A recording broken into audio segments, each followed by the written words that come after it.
Ambassador John Herbst, for more than 3 decades, has been at the forefront of American diplomacy, security, and international affairs. A career diplomat who rose to the rank of Career Minister, one of the highest distinctions in the United States Foreign Service. Ambassador Herbst served as U.S. Ambassador to Uzbekistan during a period of growing strategic importance for Central Asia, and later as U.S. Ambassador to Ukraine during the Orange Revolution, a defining moment in the country's democratic development. His service extended beyond diplomacy. At the U.S. Department of State, he served as coordinator for reconstruction and stabilization, leading U.S. civilian efforts to assist countries emerging from conflict and instability. He also served as director of the Center for Complex Operations at the National Defense University, helping strengthen cooperation among diplomatic, civilian, and military institutions in addressing international crises. A recipient of some of the highest honors in American public service, Ambassador Herbst is today widely recognized as one of America's leading experts on Ukraine, Russia, Eurasian security, and the challenges posed by disinformation, influence operations, and hybrid warfare. Today, he serves as Senior Director of the Atlantic Council's Eurasia Center. So, Ambassador Herbst, we're so happy to have this conversation with you today. Thank you. My pleasure. The first question I would like to raise is talk about your past. So you start your career as a diplomat in diplomacy since 1979. Correct. So why did you choose diplomat way? And when is particularly you understood that you want to go deeper in the question of disinformation and the information influence and learn it more like how it works systematically and so on? All right. Like many boys of my generation, I was interested in war. And I remember being 7 or 8 and reading everything I could about the American Revolution, the American Civil War, and later about World War I and World War II. And by the time I was in junior high school, so maybe 13 or so, I remember reading about negotiations to end the dispute in Cyprus. I thought, this is interesting. And a couple of years later in high school, I began to learn that there's such a life of a diplomat. I read several books by George Kennan, and I said, maybe this is something I want to do. And I studied international relations in college, which was unusual then in the early 1970s because there were very few international relations programs. Georgetown University had a school devoted to diplomacy. That's where I studied. And from there, I became a Foreign Service officer. I'm going to have, in the end of our podcast interview, I'm going to have the one question about George Kennan. Okay. We're going to go to that. But yeah, so now if we move to the topic basically of the disinformation, specifically Russian disinformation. So in your writings, you've argued actually that the purpose of disinformation is often not simply to persuade people of particular narrative, but to undermine confidence on basically of existence of the objective truth. Right. So why has this strategy proven to be so effective in the 21st century? Well, it's one important reason is that certainly Western culture, American and European, is deeply skeptical. And if the culture, elite culture, prizes skepticism, then it's relatively easy to sow doubt because you're speaking to an audience which is susceptible to such arguments. And I think that's why we've seen, going back to the very first days of Moscow's war on Ukraine, so I'm talking about 2014, when you had the Russian shoot-down of the Malaysian airliner in the summer of 14, Russian disinformation was putting out all kinds of different narratives in order to divert attention from the true narrative, which this was a relatively sophisticated Russian missile, the Buk, which was used to shoot down that airliner. If we talk about the term itself, the propaganda term, right? So it became especially prominent in the 20th century, including during the World War II. So in your view, what makes modern Russian propaganda distinct from earlier form of propaganda, and why is it particularly dangerous today? There are a lot of similarities between Soviet propaganda and propaganda we see today. It's information or bad information that is put together to meet the foreign policy goals of an aggressive power. Now, the circumstances from, say, the 1930s and 1940s to today are quite different. At that point, you had a substantial portion of the Western elite that was inclined towards communist or at least socialist ideals. So you would put out information designed to motivate them to oppose the policies of Western governments, which Moscow did not like. Today, as we've already just discussed, you have a different worldview where skepticism is very important. And so they have different techniques designed, again, with the same purpose of influencing elites to make it easier for Moscow to achieve its foreign policy gains, even those gains hurt American security or contradict Western values. You already basically, I think, answered the next question, but maybe you will have something to add, because it's very interesting. What is the real objective of the Russian disinformation? We understand it's the influence, like you said, on the foreign policies and achieving their goals. But overall, is it mainly to convince actually audience of Russian position, or is it more about deepening polarization, weakening the trust? Again, if you go back to the last century, certainly up until at least 56, when you had this Khrushchev's secret speech about all the crimes of Stalin, but even after that, you had a substantial portion of the Western elite who were inclined to see Moscow as not, or communism as not a particularly evil and dangerous phenomenon. So you could build on that support to mobilize them, again, against Western governments' efforts to combat communism. You don't have a similar audience ready for this, for such Kremlin narratives today. And so they work in a climate of doubt. And then the idea is to make sure that the nasty truth is not recognized. Because if the nasty truth of what the Kremlin is up to was well understood, policy designed to thwart Kremlin objectives, to prevent Moscow from achieving its goals, would become much stronger. Mm-hmm. So times have changed, the tactics have changed, but the use of state resources, pushing of specific bits of real and false information, has always been there. You yourself basically made a significant contribution to countering Russian disinformation and propaganda and its influence to the United States and to Europe.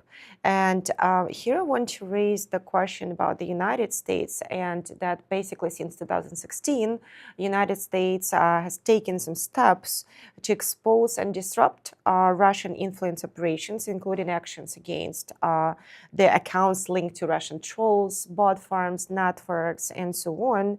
Yet, political and societal social divisions we see in polarization is growing right now, continues to grow within the United States, if we're talking in Europe as well. How vulnerable are the United States and Europe to Russian disinformation today? And what concrete measures should democratic societies take to basically be more resilient to it nowadays? I don't want to overstate the impact of Russian information campaigns. It's real, it is dangerous, and one of its objectives is to promote strife in the societies of its adversaries, including the United States. But there are always going to be more important domestic reasons in the United States, in the UK, in Germany, wherever, which produce tensions in those countries. And so I hesitate to blame this all on the Kremlin. I think that's a mistake. But they do play a role, and they can spot they devote a great deal of money and a great deal of human attention to this. So they can spot tensions and they can insert their narratives in these societies to exploit them.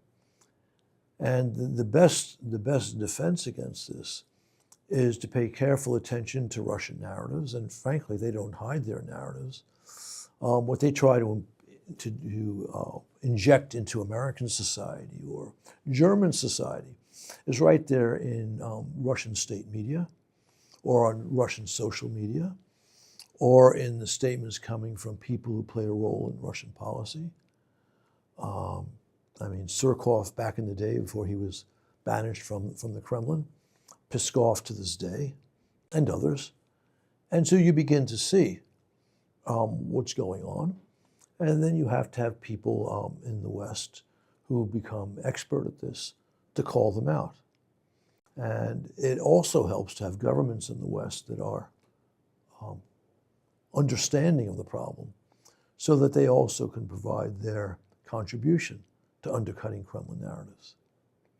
But here you have a problem that to talk about this frankly for a government, then you're alerting your own population to a problem which is emanating from a foreign power. And if you are a politician who may be very smart but doesn't have much of a backbone, maybe you don't want that information out in the public space.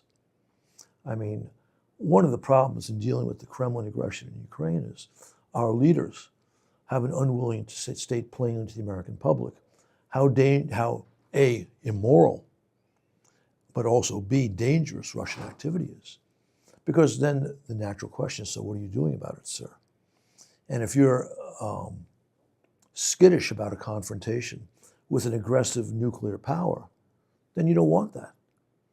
And you know, the Biden administration's policy towards the Russian aggression in Ukraine was only adequate because they were afraid to call out the Kremlin in a very clear way, which would have required a stronger response. President Trump has had his own peculiar approach to Vladimir Putin, which also gets in the way of clarity. I mean, sometimes he talks about Russia as an adversary, for example, when he's talking about Greenland or Cuba.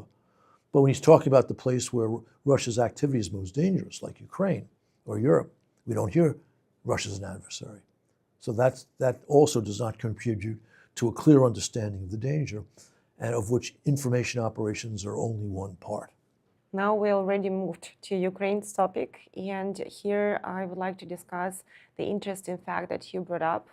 And this is basically one of the lessons that Russia's war against Ukraine was prepared not only in the battlefield, but in the information space as well. And that for years, Moscow presented the war in Donbass as a civil conflict rather than the Kremlin-directed operation. So here, the question is, how seriously does American society currently take the threat of foreign influence through the information warfare, and how significant you see the threat might be for the national security of the U.S.? It was truly amazing and frustrating. Almost in the entire period before the Russian big invasion of Ukraine, watching Western media, especially in 2014, 15, 16, talk about strife between pro-Russian groups in Ukraine and the government in Kyiv. As I pointed out then, and I point out today, the uprising in Donbass was planned, financed, armed, and even staffed from Russia. But one important reason why this was the point of reference for respected media in the United States and in Europe is because their governments refused to state it plainly. But you know, the first president of the Donbass People's Republic was Mr. Borodai, you know, a Polytechnologue from Moscow. And the first defense minister was, you know, Colonel Girkin Strelkov, right, an FSB adventurer. So that gave the game away for anyone who had eyes to see. But I believe that the weak reporting coming from, again, prestige media was because of weak-kneed politicians. And as a former U.S. ambassador to Ukraine, right, what do you believe basically Ukraine's experience taught the entire world? What lessons from Ukraine's experience with Russian influence operations should the U.S. and Europe take very much seriously today? I don't know if the lessons from Ukraine are readily transferable. I say that because Russia was in the Ukrainian media space in a very effective way, not certainly up till they seized Crimea, but even in the period of the less oppressive Russian war. I mean, before the big invasion. I mean, when I became ambassador in Kiev in 2003, I would say, Russian TV was more influential in Ukraine than Ukrainian TV. And Putin was easily the most popular politician in Ukraine. And even after the Orange Revolution, Putin remained the most popular politician in the east and south of Ukraine. He was never popular in the west, but he was the most popular politician in the center of the country, meaning in Kiev and along the whole Dnipro, whether it's from Odessa in the south, well, Odessa's the south, but whether you're talking about, Zaporizhia or you're talking about Dnipro and going up to Sumy, Putin was popular, not as popular as in the east and the south.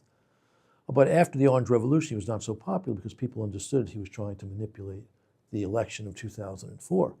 And again, Russian TV had substantial sway in the east and the south up until the big invasion, and that destroyed it. I remember I was reading what you back then suggested regarding the Russian media. I mean, within the Ukraine, and how much is it important so that the media in Ukraine will be independent and there will be no Russian media influence in Ukraine. Yeah. How has Russia's full-scale invasion of Ukraine changed basically the way the US and Europe think about deterrence, alliances, and long-term security? It was clear up until the big invasion that major Western powers were very weak on Russian aggression in Ukraine. And it's absolutely amazing that to this day, Angela Merkel has no regrets about her leadership on this issue. It does not speak well of the chancellor. But, I mean, famously, Germany did a 180-degree turn, although it really wasn't a 180-degree turn after the big invasion. The Zeitenwende, Scholz's Zeitenwende was not a real Zeitenwende, but it was a step in the right direction. And Merz now is pursuing a truly sensible policy. For the first time we have real leadership in Germany. The Brits were always sound. The French were not. Macron was always trying to get to Moscow and negotiate before the big invasion. And he turned around solidly right after that. And we've seen that in much of Western Europe. But it took the big invasion, which is far long. They should have understood this once Crimea was seized. And the United States was better than most of Europe in that period, but still not wonderful. And I already talked about, Biden's unwillingness to state clearly and consistently the danger that Kremlin aggression posed to the United States. He would occasionally raise it, but only occasionally. And the policy never reflected the extent of the danger. And Trump, again, has just been sui generis. And if we also, coming back to the information warfare, and the disinformation, today, basic information space saturated with the disinformation, right? And many people honestly no longer know what is truth, what is false. And instead of reading some very serious analysis, and we talk about the general population, instead of reading the serious analysis, they turn to social media, where Russia basically knows very well how to operate, right? And that's operate basically very effectively there. So here I would like to ask about the concept of narrative laundering. So how do Russian narratives move from social media and fringe spaces into more respectable media outlets or policy even discussions nowadays? And what can serious journalists and institutions do to avoid unintentionally repeating or even legitimizing the disinformation today? Well, here too, this is a new circumstance. I mean, social media did not exist 50 years ago, but the basic mode of operation today is quite similar to the mode of operation when there was a Soviet Union. Then, as well, the Kremlin was trying to get their points of view into prestige media in the West, and they would start by running stories in small media, whether it was in India or someplace in Africa. I mean, this is how they began to spread the notion that the United States created AIDS and spread it globally. It began with articles in small media in the third world in the 80s. And so now you have social media, and social media is a feeder into mainstream media. And so you're now using that. And again, the Kremlin developed expertise with this type of media movement, information movement through media 100 years ago. And so now they're applying it today in new circumstances. But again, if you have smart people in the private sector, I mean academia, in NGOs who are understanding of these issues and they are paying attention, that's one way to fight it. But it all starts with having clarity from governments, which also encourages major media to see things plainly. But we haven't had the best leadership on national security issues since Bush the Elder, in my opinion, we in the United States. And how do you see, like when you mentioned that, let us say the NGOs or the academia, they can counter it, right? And basically work on that if they understand the issue. So, but what exactly, what's the way to counter it? So, look, there are a lot of smart people now in the West, the United States, and in Europe, talking about Russian information operations. So the knowledge is out there. The problem is, this is true of anything, anyone trying to learn about issues today is overwhelmed with information. So it's not so easy, even for smart people trying to look into an issue, to figure out where's the right information to go. But again, you have different centers in universities and elsewhere writing about this. And so there's a fair amount of information out there. And I think that in the United States, we're not in bad shape regarding Russian disinformation. Although it is true, there are pockets in the Republican Party that have bought Russian narratives. There are pockets, not as large, in the Democratic Party, which have bought Russian narratives. And there are a fair number of Americans who are not necessarily affiliated with either party who have come across Russian narratives. And it's unfortunate that, at least for a period of time, going back to the late teens, issues relating to Ukraine became part of a partisan split between Republicans and Democrats. The whole, the perfect in quotation marks, Trump-Zelensky phone call, right, in 2019, and then the impeachment that followed was a problem. I think we're moving actually to our last question, and as I said in the beginning, so here I want to raise such a question about the long telegram that George Kennan's warned about, and he said that Moscow would look really for weak points in the Western societies, exploit divisions, fatigue, distrust, and social conflicts. And in that sense, the answer was not only to react to Moscow, but also to make American society stronger and more resilient. So, your opinion, do you think this logic still applies today? And basically, can foreign influence campaigns deepen divisions that already exist, even if they are not creating it? And can basically information warfare weaken a country without a single shot being fired? Well, of course, disinformation, a pointed media campaign can weaken a country without any reference to weapons. Kennan's general insight is still true.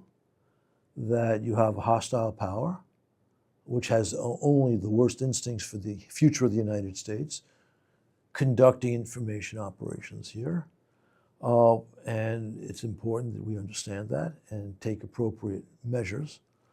Again, that starts with sound government policy. And Kennan is one of the reasons why we had sound government policy in the late 1940s and afterwards. I don't think our policy today in respect to this danger is nearly as good as it was 75 plus years ago, or 60 years ago for that matter. But it's certainly better than it was in 2014, 2015. Yeah, thank you so much for My your pleasure. time. That was a pleasure to talk to you. I enjoyed Thank the conversation you for answering too. all the questions, and wish you all the best. And You too. Yeah, Thank you.